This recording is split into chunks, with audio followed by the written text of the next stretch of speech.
जोंहा एकर्डा इमप्लिमेन्ट जानांगौ बिनि थाखाय जोङो सरकारखौ नारसिनगोन जोंहा एकर्डा इमप्लिमेन्ट जानांगौ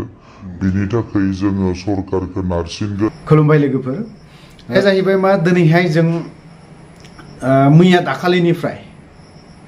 जों इलेक्शन समावहाय मा नुदोंमोन बीजेपीखौ 400 पार मोदिया दिनैहाय 200खौनो पार खालामनो हायाखै होनबा माबायदि 400 पार होनबाय थाखो बियो दिनै 200खौनो पार खालामनो हायाखै होनबा माबायदि 400 पार जाबावनो बीजेपीया सेन्ट्रेलावबो बीजेपीया सरकार फैनो हाबावनाय नंला बारा बोसोर नाङा दा जे दिनै जे 7.5 गेजेर 7.5 बिथांमोना समायखिरा लाबाय तो बि बेसेबां गोबाव लास्टिं होगोन जों बेखौबो एसे नायनांगोन बोसोर जुदि 5 बोसोरसो जुदि थांबा मोजांनि बाथ्रा नेक्स्ट 5 बोसोरावहाय नेक्स्टआवबा हले बीजेपीखौ आं आसाबो खालामाखै खारन दानो 400 पार खालामनायावनो 200खौ पार खालामनो हायाखै बीजेपी हारसिङै होनबा माबायदि जागोन होनबा नेक्स्ट 5 बोसोराव बीजेपीया फैगोनखौ जों आसा नुवाखै तो सेन्ट्रेलावबो जुदि फैयाबा स्टेटआवबो बीजेपीया आसा खमखासै खारन सालायनांगौखौ सालायबाय मोनसे सरकारखौ जोङो गोबां बोसोरबो दोननोबो हाया हाइस्ट 5 बोसोर नायनांगौ दिनैनि दिनाव आप टु डेट सोखो मोखो जुगावहाय बेफोरबायदि तो दिनैहाय बिथांमोना समायखिरा लागोन बिजों लोगोसे दिनैहाय जोंनि बिटिआरनि सीएम आं एसे सोमोनांदों बिथाङा बुंदों बिटिआर एकर्डनि दफाफोरखौबो जों सावरायगोन बा बायदि रोखोमनि बाथ्रा बुंलांदों बियो दिनैहाय बिटिआर एकर्ड जाखांनायनि उनाव गोजोन गोरोबथा जाखांनायनि उनावहाय जों रायजो राजाफ्रा इउपिपिएलखौ जों सरकाराव दोनफैदों बा फैदों जे गोजोन गोरोबथा जाखांनायनि बिथांमोनानो सिप जाथों मोजां सालायथोंसै मोजां नायथोंसै थांनाय बोसोर गोदोनि बोसोरफोरनाव बा हाग्रामा सरकारा दिनैहाय नाख्रेब नुख्रेब बुख्रेब बुख्राबनो 10-15 बोसोरखौ बिसोरो सालायलांबाय बुख्रेब बुख्राब नाख्रेब नुख्रेबनो नङा होमबा सोरबा अफिसखौ बुख्रेब हैनायनो सोरबा माबा माबि खालामनायनो बिदि खालामनायाव सालायलांबाय बिसोरो बिथांमोना गावबा गावनि माबाखौ सालायलांबाय दिनैहाय जोंनाव नैबे मोनसे खोथाखौ साननो गोनां जानानै फैदों 4 बोसोर बारलांबाय रायजो राजाया मा सानदों सानाखै आं बेखौ बुंनो थाङाखै आंनिख्रुइ बहुत गोरों गोरा दङ दिनै 4 बोसोर बारलांबाय गोदान सेन्ट्रेलाव दिनै बीजेपी फैफिनबाय फैखांनायनि उनावबो दे हाइनेस्ट केसखौ दासिमबो उइथड्र खालामनो हायाखै बिनि देरसिन दुखुनांथावना जेबो गैया आरो बुंखांबाय थागोनबो आं बेखौ दिनैहाय नन हाइनेस्टफोरा एसे 200 बेसेबांबा दाखालिहाय फरायसा आफादनि मानगोनां दैदेनगिरिफोरा फोरमायदों हाइनेस्ट केसखौबो दिनैहाय उइथड्र खालामनो हाया सालिजारि खालामनानैसो मानो बेफोरबायदि खालामदों जोंनि बिथां मानगोनां इउपिपिएलनि आफादगिरि प्रमद बर'आ मा सानदों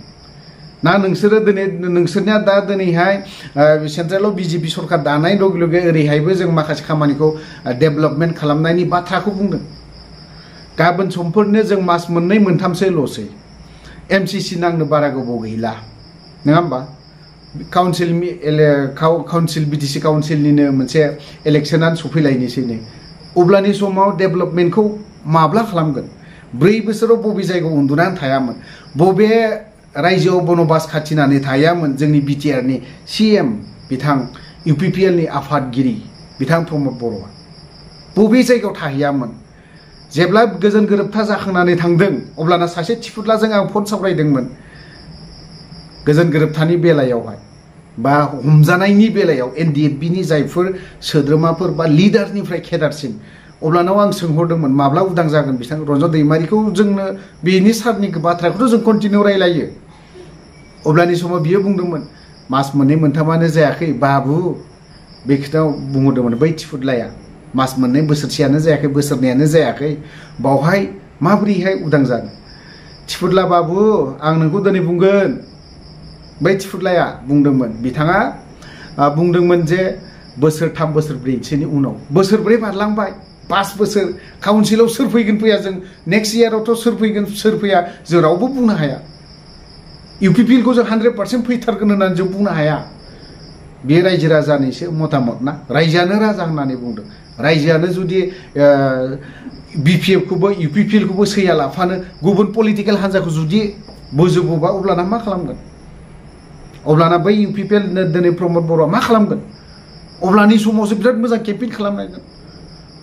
दे जों एबारावहाय एनडिएफ बिनि माखासे जाखिनि जेंना जों बेखौ मावगोन सरकारावनो गैयाब्ला नेक्स्ट सरकाराव फैगोन नोंसोरखौ नेगौ नेगौ माने जों 5 बोसोर बोरायनानै थैलांजोबगोन जियालाव थैगुलांगोन हिनजावफ्रा दिनैहाय गुबुन फिसाय लागुलायलांजोबगोन मा खालामगोन जायफोरा दिनैहाय हिनजावफोर गोनां सेन्ट्रेल जेलावहाय दिनै NIA केस नांनानै दं बिथांमोनखौ जुदि 10 बोसोरनि उनावसो उदां खालामगोन होननानै बुंबा हिनजावफ्रा बुरैनानै बायदि रोखोम जालांगोन थैलांगोन सोरबा सोरबा गथ' गथायफ्रा दिनै हाबा जागुनानै गोदाव सोराव जालांगोन बेफोरनि खोथाखौ माब्ला सानगोन दिनैसो नोंथाङा बुंदों प्रमद बर'आ जों बुंनोबो गोसो गैथ्रामोन नोंसोरखौ बुङाबाबो जाया थांनाय बारावबो देरहानाय देरहायैखौ लानानै गोबां मानसियानो गोबां बाथ्रा बुंहरदों गोबां मानसियानो गोबां बाथ्रा बुंदों गोसो हो बिटिआरआव जाखिनि डेभेलपमेन्ट पेकेज फैदोंमोन बिटिआरआव जाखिनि उपेन्द्रनाथ ब्रह्मनि मुङावहाय मोनसे कलेजनि बाथ्रा बुंदोंमोन 4 बोसोर बारलांबाय माब्ला लुगोन फाउन्डेसन गैया हाग्रामा ब्रिजआवहाय नैबे चिरां डिस्ट्रिक्टआव हाग्रामा ब्रिजआवहाय प्रमद बर'आ खुद गावनो फैनानै दैज्लां समावहाय रावबो मानसि 20-25 जनखौ लानानै बा 50 जनसो मानसि जादों अन्थाइ खुन्थिया गायफैदोंमोन दिनैसिमबो बिखौ खुन्थिया थंसेबो गायफेराखै माला मावगोन बिखौ होमबालाय जों साननो गोनां जानानै फैदों बेफोर खेथ्रआव फैगोन मोननै बारा गोबाव गैथारला जोंनिया बिटिसि काउन्सिलनि केम्पेइनानो सलिसिगोन माब्ला खालामगोन मोनसेबो मावनो हायाखै एनडिएफ बिनि मार्टिएस्टमनि लुनायनि बाथ्रा माब्ला मावगोन जों फैगोन 25आवहाय इउपिपिएलआ जे सरकाराव दाफिनगोन मा आसा दं रायजो राजा सोरखौ बजबगोन इउपिपिएलनि जाखिनि खामानि मावनाय बेखौ रायजो राजा नुयैनि बाखि गैया दिनैहाय एनडिएआव दिनैहाय नैबे दाखालि जिहेतु थांदों जों मोजां मोनदों जों नैबे क'क्राझार लकसभायाव जाय देरहालांदों थिगैनो दं बिथांनिसिम रोजा रोजा साबायखर थाबाय आरो जों उदालगुरिनि जाय दिनै एनडिएनि जानानै बै सुबुङा दिनै बर'नि खोथा रायलायगोन ना दिल्लीयाव बर'नि खोथाखौ सिन्था खालामना बुंगोन ना बियो बर'नि जेंनाखौ बियो बुंथारहैगोन ना बियो क'क्राझार लकसभानि दिनै जाय जयन्त बसुमतारी बिथाङा देरहाना थांदों बै बे उदालगुरिनि डिस्ट्रिक्टनिफ्राय बिजेपिनिफ्राय जाय देरहानानै थांनाय बे जयन्त बसुमतारीखौ मा बुंगोन जयन्त बसुमतारीया बै बे उदालगुरिनिफ्राय देरहानानै थांनाय बै सुबुंखौ माबा मोनसे बुंनो हागोन ना गोरायै आंनि मोनसे गोसो सिङाव सोंथि बेरखांबाय थायो बे दिनैहाय बिसोरो गुबुन हारि बर'आ बर' आलादा खाथारखा बर'आ आलादा जाथिखा गोबां बाथ्रा बुंलांबाय मोनसे खोथाया नैबे क'क्राझार फकेरा साइडआव जिहेतु दाखालि मोनसे राजबंशीजों आरो मुस्लिमजों दाङाबाजि जादोंमोन बिजेपिनि CM हिमन्त बिश्व शर्मा बिथाङा दिनैहाय डाइरेक्ट बिजेपिनि मानसिफोरखौ थोनहरदों जोंनि आसामाव नैबे गवालपारा डिस्ट्रिक्टआव दुधनैयाव बर' आइजो रेप खालामजादों सासे नङा सानै आइजो रेप खालामजादों ओमफ्राय बर' सासे दिनैहाय हास्रि बिस्रिनो बुथारजादों सावगारियाव होगासिनो दं नैबे बे सेंग्राया खास्रि बिस्रि बुथारदों बावहाय बिजेपिनि सोर दैदेनगिरि हिमन्त बिश्व शर्माया थोनहरदोंमोन ना रायजोफोर एसे बे खौरां बिजोङाव गोबां ओंखारदों ITCL बायदिसो जानानै दं बेफोरबायदि आरोखि दा बिथांमोननि चेनेलावबो हाबनानै नाय बिथांमोनावहाय दाखालि जितु जाथाय जानाय ना दाङाबाजि जानाय बावहाय बिजेपिनि दैदेनगिरि फैनानै रायलायफैदों बे गवालपारानि दुधनैयाव जिहेतु जानाय जाथाय जानाय ना बे जाथाय जानायाव सोरबा बिजेपिनि दैदेनगिरि फैदों नामा बा हिमन्त बिश्व शर्माया माब्ला मोनसे गोख्रोंनो स्टेटमेन्ट होदों नामा जे बिसोरखौ फास्ट ट्रेक आयेनजों बा कर्टआव खोख्लैनांगौ होननानै बुंदोंमोन नामा बुङाखै जोंनि फरायसा आफाद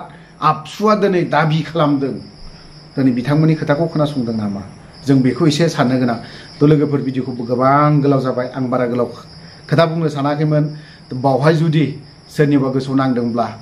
क्षमा निमाहा होगोन होननानै आं आसा खालामना थाबाय लोगोफोर भिडिअखौ बारा खालामला बावहाय दोनथ'बाय जय बर' हारिनि जोंहा एकर्डा इमप्लिमेन्ट जानांगौ बिनि थाखाय जोङो सरकारखौ नारसिनगोन आरो बेजों लोगोसे गुबुन गुबुन एरियायाव सोलोंथाइ बिथिङाव इन्डास्ट्रिनि बिथिङाव गुबुन गुबुन बिथिङाव जौगानाया जोंनि ओनसोलाव सहैनांगौ बिनि थाखाय जोंहा सानै एमपि लक सभा आरो राज्य सभानि सानैबो एमपिआ गोख्रोङै बेवहाय खामानि मावगोन आरो नारसिनगोन।